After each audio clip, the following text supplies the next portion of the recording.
আসসালামু আলাইকুম ও রহমতুল্লাহ। 8 মিনিট মাদ্রাসার পক্ষ থেকে আপনাকে স্বাগতম।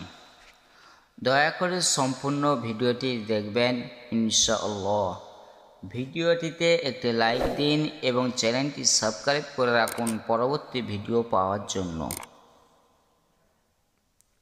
চলুন আমরা জেনে নিই, যাদের সন্তান হয় না, যে সময় সূরা ফাতিহা 3 বার পড়লে 3 দিনে ফল পাবেন ইনশাআল্লাহ। পবিত্র কুরআনুল কারীমে 114টি সূরার মধ্যে প্রথম সূরাটি হলো ফাতিহা।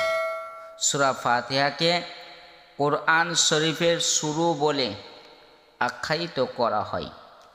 সূরা ফাতিহার ফজিলত বলে শেষ করা যাবে না।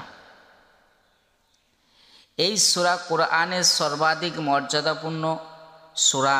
তাওরাত, জবুর, ইনজিল, কোরআন কোনো কিতাবে এই সূরা তুলনীয় কোনো সূরা নেই। বুখারী, মিশকাত 2142 নম্বর হাদিস।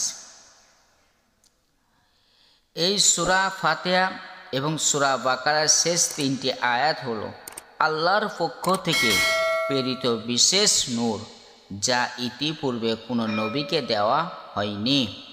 মুসলিম শরীফের হাদিস 608। যে ব্যক্তি নামাজের সূরা ফাতিহা পাঠ করল না, তার নামাজ অপূর্ণাঙ্গ। রাসূলুল্লাহ সাল্লাল্লাহু আলাইহি সাল্লাম এই কথাটি 3 বার বললেন। আবু সাঈদ খুদরি রাদিয়াল্লাহু তাআলা আনহু বলেন, একবার এক সফরে আমাদের এক সাথী শুধুমাত্র সূরা ফাতিহা পড়ে ফুঁ দিয়ে সাপের বিষ ঝরান এবং তিনি সুস্থ হন। সুবহানাল্লাহ। বুখারী শরীফ 5405 নম্বর হাদিস। ইবনে আব্বাস রাদিয়াল্লাহু তাআলা আনহু বলেন, রাসূলুল্লাহ সাল্লাল্লাহু আলাইহি সাল্লামের কাছে জিবরাইল আলাইহিস সালাম উপস্থিত ছিলেন। হঠাৎ জিবরাইল আলাইহিস সালামের উপর দিকে এক শব্দ শুনতে পেলেন এবং চক্ষু আকাশের দিক করে বললেন, এই হচ্ছে আকাশের একটি দরজা, যা ইতিপূর্বে কোনোদিন খোলা হয়নি। সে দরজা দিয়ে একজন ফেরেশতা অবতীর্ণ হলেন এবং রাসূলুল্লাহ সাল্লাল্লাহু আলাইহি সাল্লাম এর কাছে এসে বললেন, আপনি 2টি নূরের সুসংবাদ গ্রহণ করুন, যা আপনাকে প্রদান করা হয়েছে।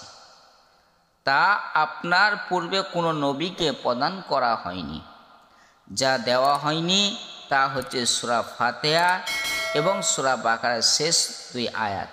মুসলিম শরীফের হাদিস 806। হযরত আলী রাদিয়াল্লাহু তাআলা আনহু বলেছিলেন, কোনো বিপদে পতিত ব্যক্তি 1000 বার সূরা ফাতিহা পাঠ করলে ওই ব্যক্তি বিপদ সে থাকবে না ইনশাআল্লাহ। ভিডিওটিতে সাবস্ক্রাইব করে রাখুন পরবর্তী ভিডিও পাওয়ার জন্য। এই আমলটি করার কিছু করণীয় আছে। সেইগুলি হলো, ফজরের সুন্নত নামাজ আদায় করে ফরজ নামাজ আদায়ের আগে কেউ যদি বিসমিল্লাহ সহ সূরা ফাতিহা 3 বার সূরা ফাতিহা পাঠ করে, তাহলে আল্লাহ তাআলা ওই ব্যক্তি নিঃসন্তান থাকলে আল্লাহ তাআলা তাকে সন্তান দান করতে পারেন ইনশাআল্লাহ। আমাদের ভিডিও দেখে আমল করে অনেক বোনকে আল্লাহ সন্তান দিয়েছেন, আলহামদুলিল্লাহ। আপনি কমেন্ট করে দয়া চান এবং সকালের জন্য দোয়া করুন। ভিডিওটিতে একটি লাইক দিন এবং চ্যানেলটি সাবস্ক্রাইব করে রাখুন। আসসালামু আলাইকুম ওয়া রাহমাতুল্লাহ।